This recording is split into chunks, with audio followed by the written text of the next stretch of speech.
வாழ்க வளமுடன். பேராசிரியர் டாக்டர் துரை லோகநாதனின் வினாவிடை தத்துவச் சிறுகதைகளாம் அமுதச்சுடர் சேனலின் சார்பான வணக்கங்கள்.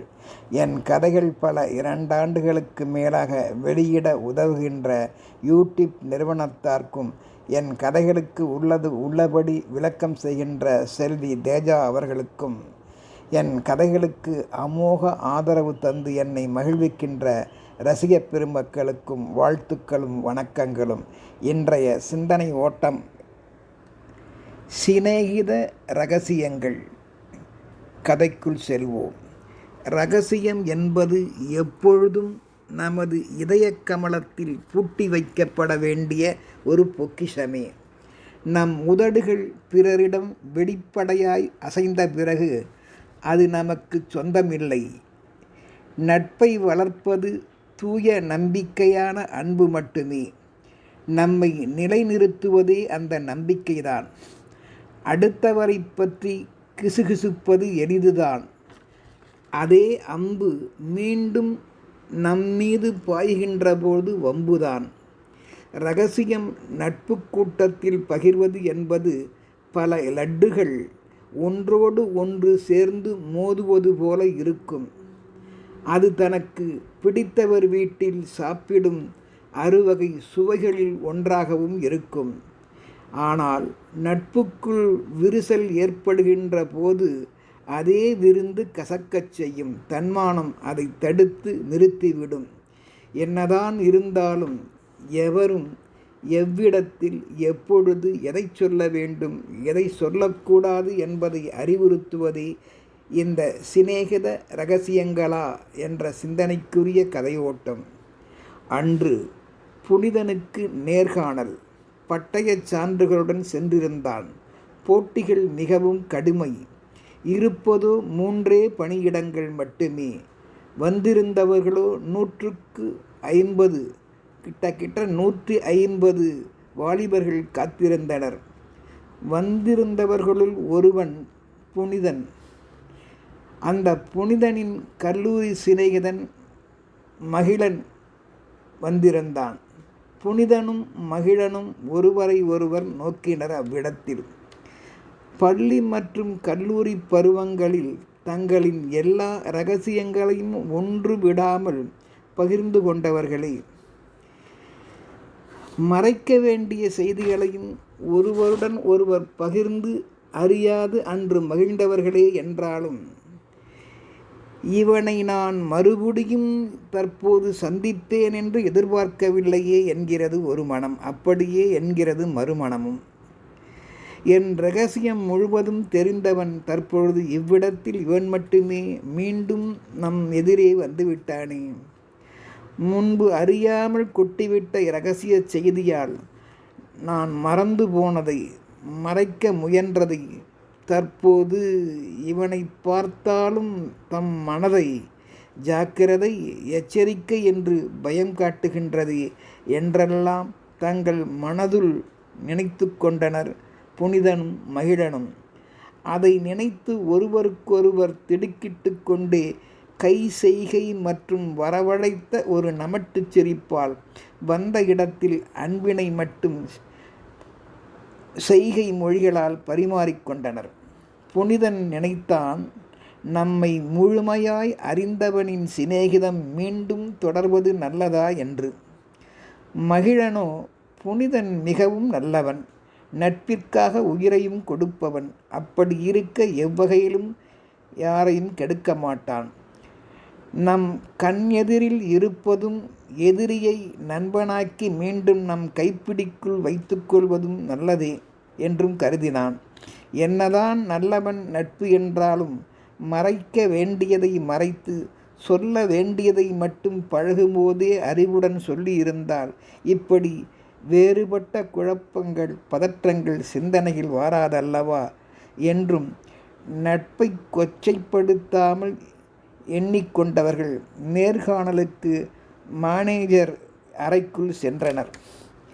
எண்ணங்களுக்கு ஏற்ப விதி அவர்களை பிரிக்கவில்லை.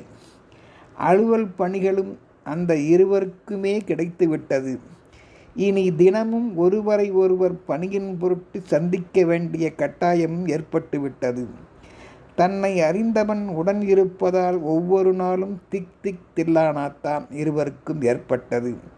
பணியிடத்தில் மற்றவர்களைப் போல் முகம் பார்த்து பேசி பழகி சிரித்திட இவர்களால் மட்டும் முடியவில்லை. பலர் கேள்வி கேட்பதற்கெல்லாம் இவர்களும் தலை நிமிராமல் ஒருவரை பார்த்து கொண்டு பதில் சொல்கின்றார்கள். அலுவலகங்களில் இருவருமே தம் பணிகளில் 2 லட்டுகள் போல இணைந்து மற்றவர் மனங்களில் மட்டும் இனிப்பாக இனிமையாகவே தெரிந்தனர். ஆனால் புனிதனுக்கோ ஒவ்வொரு நாளும் ஏதோ ஒரு வகை குற்றமுள்ள மனசு குறுகுறுத்தது, தடை போட்டது. தன் பெயருக்கேற்ற புனிதத்தன்மையை இழந்து தவித்தான். ஒருவேளை நம்மை பாராட்டுபவர்கள் மகிழன் வழியே பழைய ரகசியங்களை தெரிந்து கொண்டு என் முகம் நோக்கினால் பப்பா நினைக்கவே பயமாக இருக்கிறது. அவனானி என்று இகழ்வார்களே. கடவுளே, எங்களுக்குள் கருத்து வேறுபாடு தோன்றாமல் நீந்தான் பார்த்து கொள்ள வேண்டும் அப்பா என்றவன், இறைவா, எங்களை 2 லட்டுகள் போல பலர் முன் நிறுத்துகின்றாய். அந்த லட்டுகள் சிதறினால் பூந்தி துகள்களை அள்ளலாம். ஒருவேளை நாங்கள் லட்டுகள் இருவரும் மோதிக்கொண்டால் இரகசியமல்லவா சிதறும். நம்பிக்கை அல்ல முடியாதே என்றும் தேவையில்லாமல் தன் மனதை குழைத்து கொண்டு தன்னைத்தானே நோகடித்து கொண்டான். தேவையில்லாமல் இரவு நேரங்களில் அவன் மனம் படாத பாடுபட்டது. தன் வளர்ச்சியை பற்றி எண்ணினான். மகிழனால் ஒருவேளை மகிழ்ச்சி போய்விடுமோ என்றும் கருதினான். பணி உயர்வுக்காக அவன் நம்மை ஏறவிடாது நம்மை ஒருவேளை ஏதேனும் சொல்லி தடுத்துவிட்டால் என்றும் பயந்தான். சுயநலனுக்காக ஒருவேளை அவன் என்னை இப்படிப்பட்டவன் என்று காட்டிக் கொடுத்தாலும் காட்டிக் கொடுப்பானே. சுயநலனுக்காக எதிரிகள் எதுவும் செய்வார்களே. இனி இவன் என் வாழ்நாளில் தன் எதிரிலும் இருக்கவே கூடாது. இவன் இருக்கும் வரையில் எனக்கு நிம்மதியும் பணி உயர்வும் கிடைக்கப் போவதில்லை. இவனை ஒழித்து கட்டி கல்லறைக்கு அனுப்பி வைத்தாதான் சரி என்று கனவிலும் நினைத்து புலம்பினான். தான் அறியாது வெளியிட்ட அந்த சிநேகித இரகசியத்தால் துடிதுடித்து போனான். ஆம், வாழ்க்கையில் சில இரகசியங்கள் மகிழன் கல்லறை வரை சென்றால்தான் பல உறவுகளும் உயிரோடும் வாழும் என்று எண்ணுகின்ற அளவிற்கு இவர்களினுடைய இரகசிய பரிமாற்றங்கள் ஆகிவிட்டன என்பதே வேதனை. ஒவ்வொரு நாளும் அலுவலகத்தில் மகிழனை நேரில் கண்ட போதெல்லாம் புனிதனால் மகிழ முடியவில்லை. புனிதன் அவனை நேரில் நோக்கவில்லை. பழைய அன்புடன் அவன் முகத்தவிப்பை, முகம் கருத்து போனதை, மனம் படாத பாடுபடுவதை பாம்பறியும் பாம்பினகால் என்பது போல உடன் பழகிய நண்பன் மகிழன் அறிந்து கொண்டான். அவனை தேற்றிடவும் முயன்றான். இதல்லவோ நட்பு, சிந்திக்க வேண்டும். அவன் எவ்வாறு முயன்றான் தெரியுமா? புனிதா, எல்லா நட்பினையும் மனதுள் எண்ணியவாறு நீ கொச்சைப்படுத்தி பார்க்காதே. அது தவறு. நீ கருதுவது போல் அப்படிப்பட்ட துரோகியாக என்றும் நான் மாறவே மாட்டேன். நம்பிக்கை கொள். வீண் லேப்டாப் துடிப்புகளால் மனம் பதறாதே. உனக்குத்தான் கேடு வரும். நீ எண்ணினாயே இரகசியம் காக்கும் மானமாம் அந்த நட்பின் பூட்டு என்பது மட்டும் என்னிடம் பத்திரமாய், கண்டிப்பாய், பொக்கிஷமாய் உள்ளது. அதை நான் என்றும் திறந்து வெளியிடவே மாட்டேன். அத்துடனா நண்பா, சிநேகிதன் காதில் விழும் இரகசியம் கல்லறை வரை சென்று விடுமே என்று பதறிப்போனாயே, அதையும் நான் அறிவேன். நம்பிக்கையை உடைத்தவன் நண்பன் அல்ல புனிதா. நினைவில் நிற்கும் பாடமே அது. இரகசியத்தை மதிப்பவனால் மட்டுமே என்போல் எவரிடமும் உறவை மீண்டும் வளர்த்து கொள்ள முடியும், மதித்து நிற்க முடியும். அதையெல்லாம் நானும் உணர்கிறேன் நண்பா என்றான்.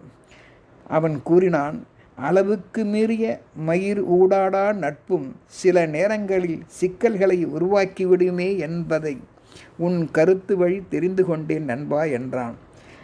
அதை அடுத்து, நான் என்ன சொல்ல வருகிறேன் என்றால் புனிதா, கவனமாக கேள் என்றான் மகிழன் கூறினான், நட்பு வளரட்டும், ஆனால் சுய அறிவும் உடன் வளர வேண்டுமே. எல்லா இரகசியங்களும் எல்லா நண்பர்களுக்கும் உரியதல்லவே. வெளிப்பட்டால் உன் நிலைதான் மற்றவர்களுக்கும் ஏற்படும். புரிகிறதா நண்பா? கவலைப்படாதீர். சரிதான், என்னை மன்னித்து விடு மகிழா. பயத்தால் வீண் சிந்தனைகள் ஏற்பட்டுவிட்டன. நட்பின் வலிமை பகிர்ந்த இரகசியங்களின் எண்ணிக்கையில் இல்லை. என்ன சொல்கிறாய்? என்ன உளறுகிறாய்? நண்பா, சற்று பொறு, தண்ணீர் குடிக்கிறேன். தண்ணீர் பருகினான். பிறகு சொன்னான், நட்பின் வலிமை பகிர்ந்த இரகசியங்களின் எண்ணிக்கையில் இல்லையப்பா. புரிகிறதா? நட்பின் வலிமை என்பது பகிர்ந்திட்ட இரகசியங்களின் எண்ணிக்கையில் இல்லை நண்பா. உன்னைப்போல் காத்திடுகின்ற இரகசியங்களின் நேர்மையில்தான் உள்ளது என்பதை அறிந்து கொண்டேன். இரகசியம் எல்லாரிடமும் பகரப்பட வேண்டிய செல்வம் இல்லையே என்பதையும் உணர்ந்து கொண்டேன். அவசியம் நன்மை அளிக்குமெனில் தேவைப்பட்டால் மட்டுமே உன்னைப்போல் தகுதியானவரிடம் மட்டும் பகிர வேண்டும் என்பதையும் புரிந்து கொண்டேன்.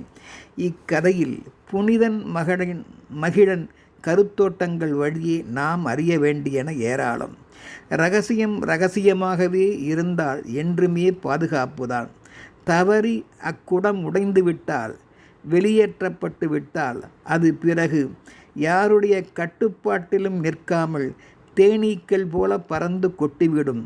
காட்டாற்று வெள்ளம் போல் பெருக்கெடுத்து ஓடி அது பலரது வாழ்வையே சிதைத்துவிடும் என்பதையும் அறிய வேண்டும். நம்பிக்கை உயர்ந்த பண்பு. ஆனால் நம்பிக்கைக்கும் விவேகம் துணை நிற்க வேண்டும் அல்லவா? நம்பிக்கைக்கு துணைகம் நிற்க வேண்டியதே சரியானது. எதை யாரிடம் எப்போது என்பதில் விவேகம் மிக முக்கியமான ஒன்று. வாழ்வில் இரகசியம் வெளியே சிதறினால் நமது நட்பில் மீண்டும் நம்பிக்கை என்ற இனிமையில்லாமல் போய்விடும். மனதை பதற வைக்கும் என்பதால் நம்பிக்கையை காத்து நிற்பது இரகசியம் என்பதை அறிந்து நாம் எடுக்க வேண்டிய உறுதிமொழிகள் சில உள்ளன. இரகசியத்தை உளறியவன் பயத்தோடு வாழ்வான். இரகசியத்தை அறிந்தவன் பொறுப்போடு வாழ்வான். வாழ வேண்டும், வாழட்டும். வாழ்வில் புனிதன் மகிழன் போன்றவர்களிடம் நம்பகத்தன்மை இல்லையெனில் நட்பு நிழல் போல் மறைந்துவிடும் என்று உணர்வோம். வாழ்க வளமுடன்.